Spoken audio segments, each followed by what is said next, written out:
ఈ రోజు BJP BRS కలిసి నాటకాలు ఆడతాం. నిన్న పార్టీకి రాజీనామా చేసి బీఆర్ఎస్ తో పొత్తు పెట్టుకోవడం జరిగింది. దీన్ని ఎట్లా చూస్తారు?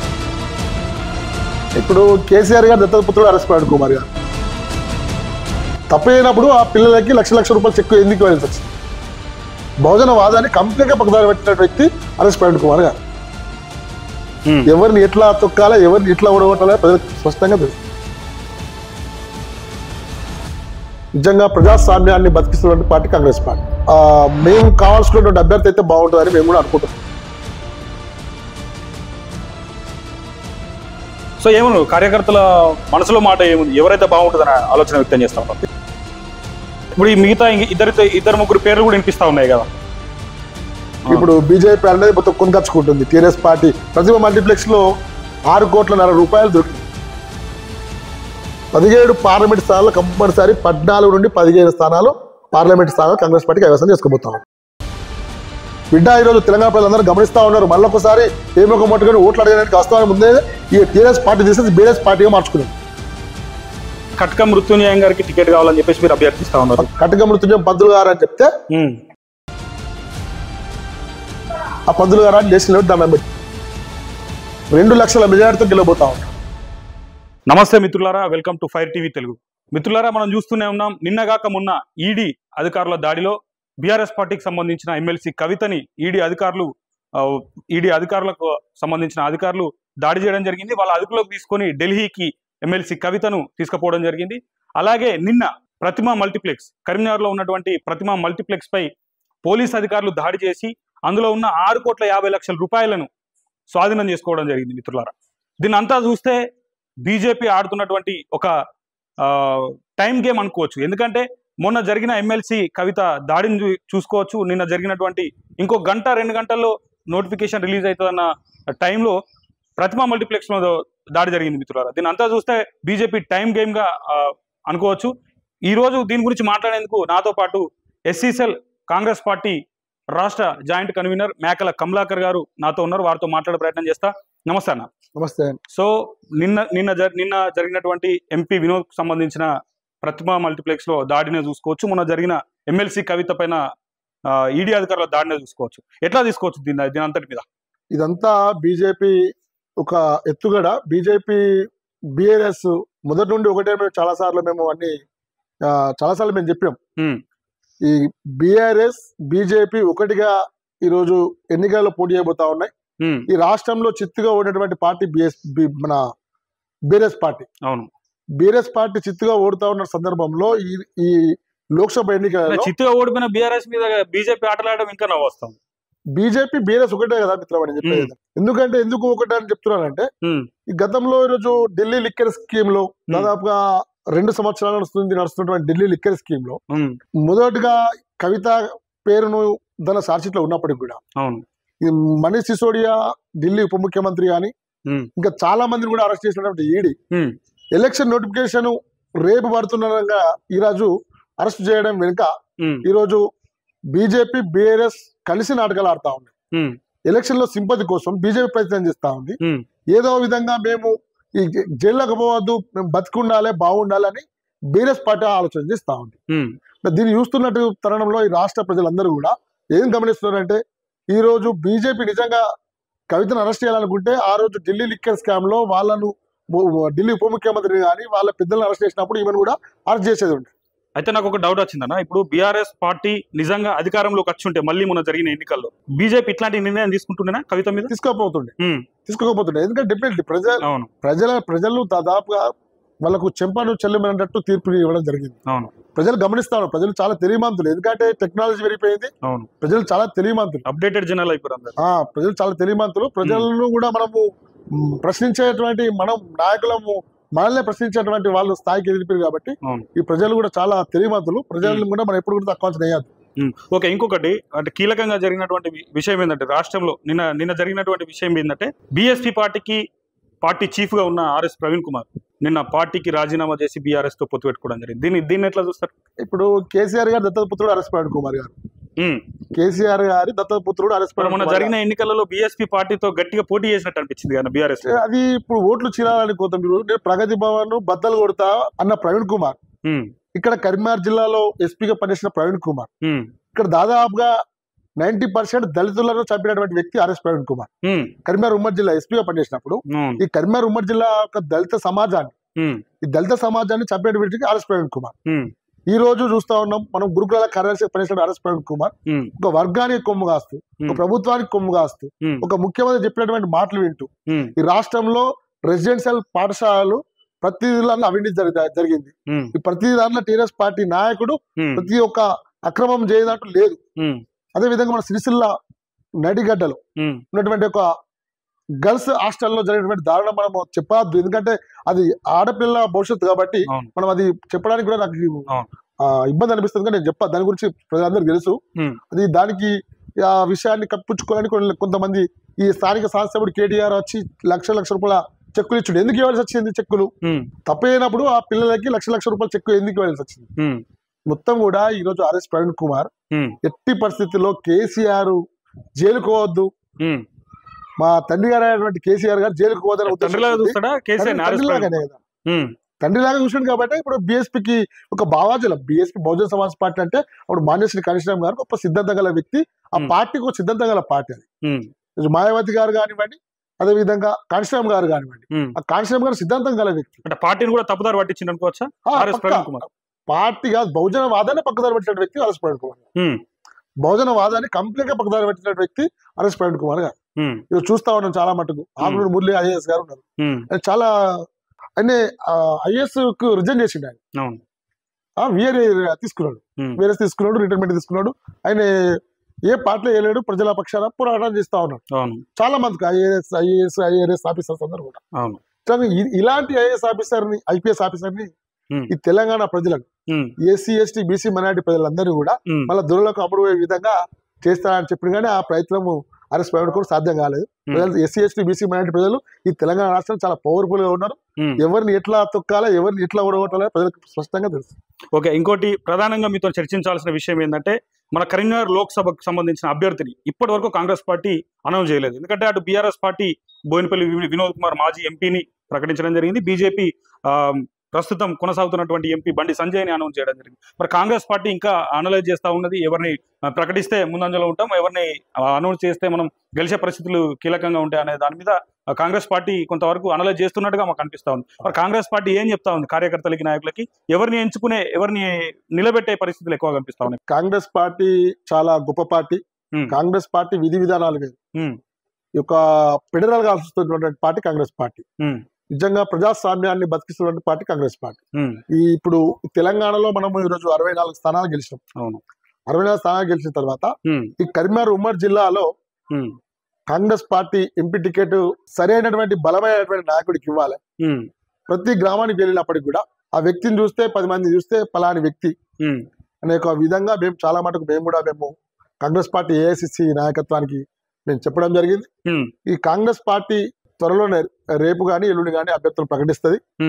మాకు కూడా మేము కావాల్సినటువంటి అభ్యర్థి అయితే బాగుంటుందని మేము కూడా అనుకుంటున్నాం చాలా మటుకు. సో ఏమన్నా కార్యకర్తల మనసులో మాట ఏముంది, ఎవరైతే బాగుంటుందని ఆలోచన వ్యక్తం చేస్తా ఉంటారు? ఈ కరీంనగర్ ఉమ్మడి జిల్లాలో గత ఉమ్మడి జిల్లా ఉన్నప్పుడు కాంగ్రెస్ పార్టీ ఉమ్మడి జిల్లా అధ్యక్షుడిగా మాజీ శాసనసభ్యులు, అదేవిధంగా కేడిసిసి బ్యాంక్ సహకార బ్యాంక్ కరీంనగర్ ఉమ్మడి జిల్లాలో చాలా సహకార రంగంలో చాలా ప్రాముఖ్యత కలిగినటువంటి పెద్ద ఒక సహకార సంఘం లిమిటెడ్ బ్యాంక్, అది సంబంధించినటువంటి దానికి ఎన్నికలలో కటక మృత్యుంజయం గారు గంభీరపేట వాస్తవ్యులు.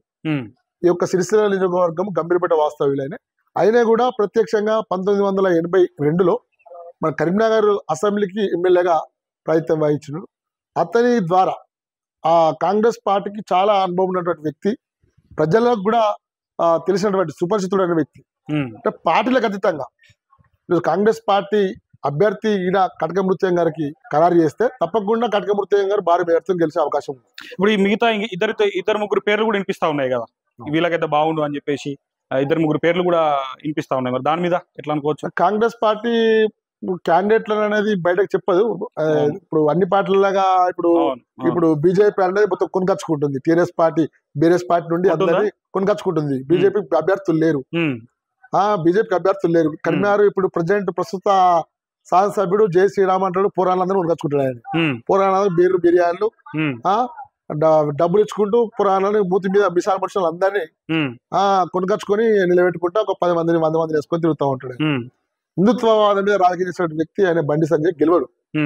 అదే విధంగా బోడిపల్లి వినోద్ కుమార్ పరిస్థితి మీరు నిన్న చూసారు. మీరు ప్రతిభ మల్టీప్లెక్స్ లో 6.5 కోట్ల దొరికినాయి.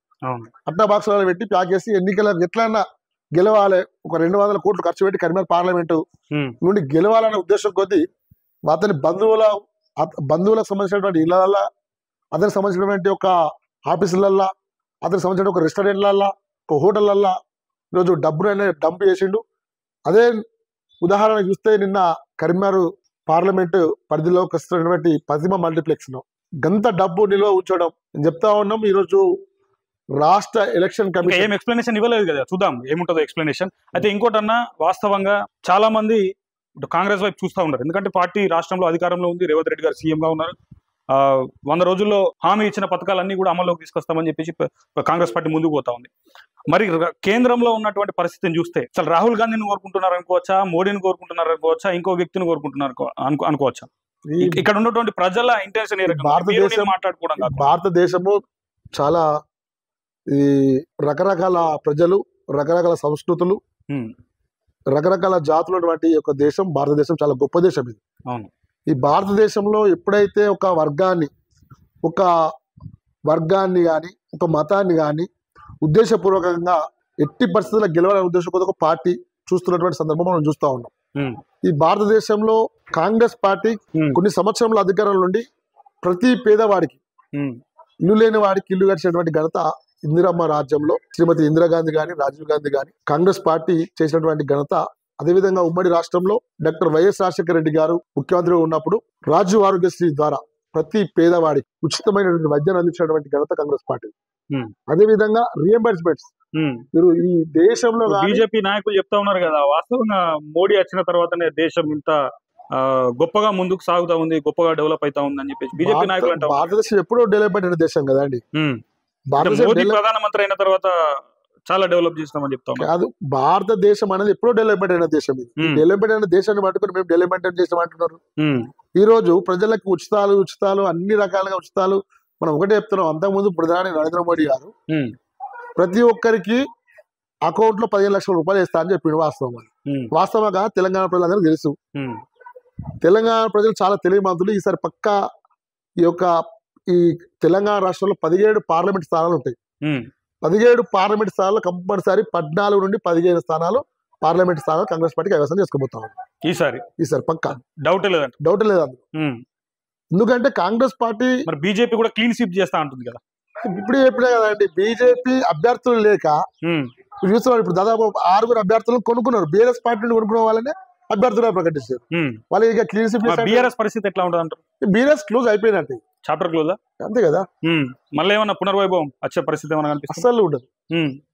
తెలంగాణ ఉద్యమాన్ని, తెలంగాణ ప్రజలను వంచి మోసం చేసి ఈరోజు దళితులను గాని, ఎస్సీలను గాని, ఎస్టీలను గాని, బీసీలను గాని, అనగారిన వర్గ కులాలను ఈరోజు వాడుకొని తెలంగాణ ఉద్యమం కోసం ఒక పావులుగా వాడుకొని వాళ్ళ ఆత్మ బలిదానాల మీద తెలంగాణ రాష్ట్రంలో నువ్వు 10 సంవత్సరాలు పరిపాలన చేసినావు బిడ్డ. ఈరోజు తెలంగాణ ప్రజలందరూ గమనిస్తా ఉన్నారు. మళ్ళొకసారి ఏమొక మొట్టకొని ఓట్లు అడగడానికి వస్తామని ముందే ఈ టీఆర్ఎస్ పార్టీ తీసేసి బీఆర్ఎస్ పార్టీగా మార్చుకున్నారు. ప్రజలు చాలా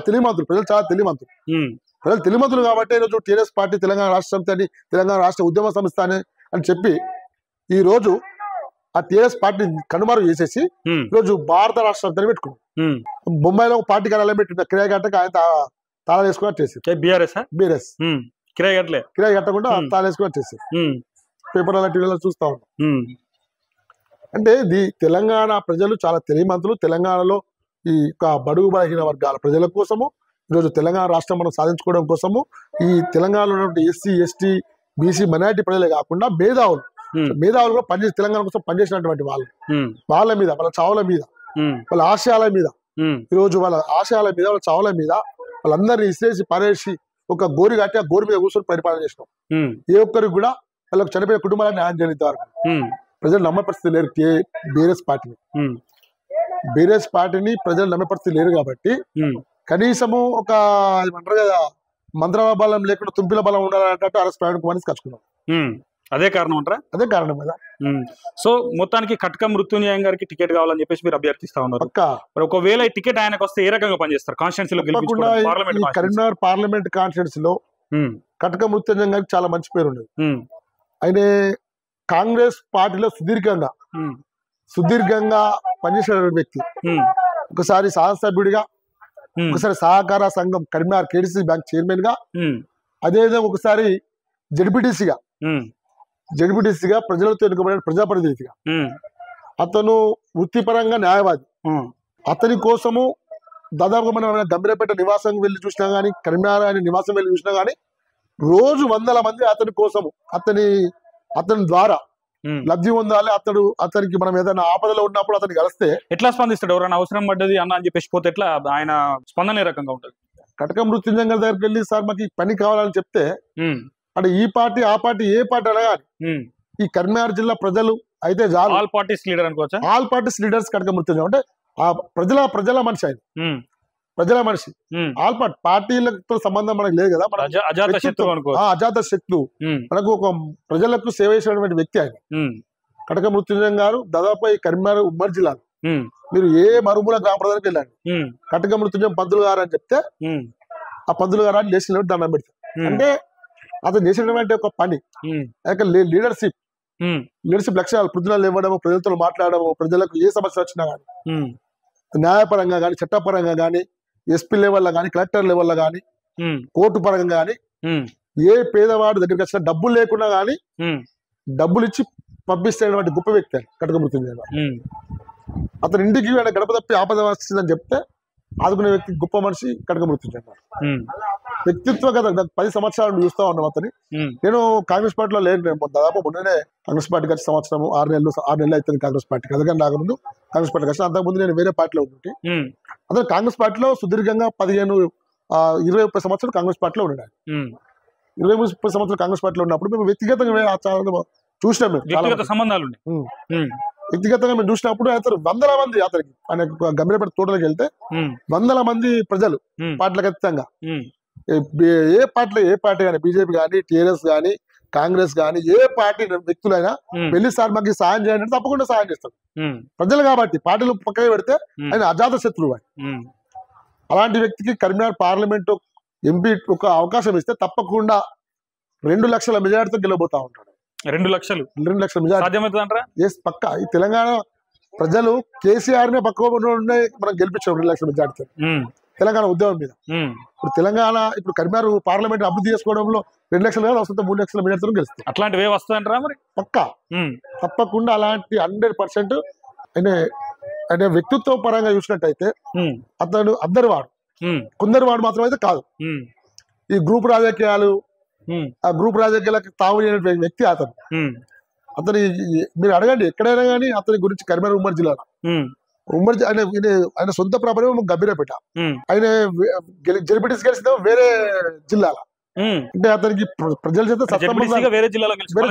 సొంత జిల్లాలో కాకుండా అంటే అతను ఎంత ప్రజా నాయకుడో మీరు గమనించాల్సిన అవసరం ఉంటుంది. కరీంనగర్ లో ఒక ఎమ్మెల్యే గెలిచిండు, సొంత సిరిసిల్ల వాస్తవ్యుడు కరీంనగర్ లో ఎమ్మెల్యే గెలిచిండు. అంటే ఈరోజు కటక మృత్యుంజయం గారు చాలా ప్రజల మనిషి. ఆయనకు తప్పకుండా టికెట్ రావాలని మేము కాంగ్రెస్ పార్టీ తరఫున చాలా మటుకు కూడా మేము కాంగ్రెస్ పార్టీ అధిష్టానం ఏఐసి నాయకత్వానికి కూడా మేము చెప్పడం జరిగింది. నిజంగా కూడా ఏఐసిసి మీద నమ్మకం ఉన్నది మాకు. తప్పకుండా సరైనటువంటి నాయకత్వాన్ని కాంగ్రెస్ పార్టీ మంచి నిర్ణయం తీసుకొని పెద్దలు గౌరవనీయులు కాంగ్రెస్ పార్టీ సీనియర్ నాయకులు, మాజీ శాసనసభ్యులు, కాంగ్రెస్ పార్టీ టీపీసీసీ సీనియర్ అధికార ప్రతినిధి కటక మృత్యుంజయం గారికి తప్పకుండా పార్లమెంట్ స్థానం కేటాయిస్తారని ఆశాభావం వ్యక్తం చేస్తాం.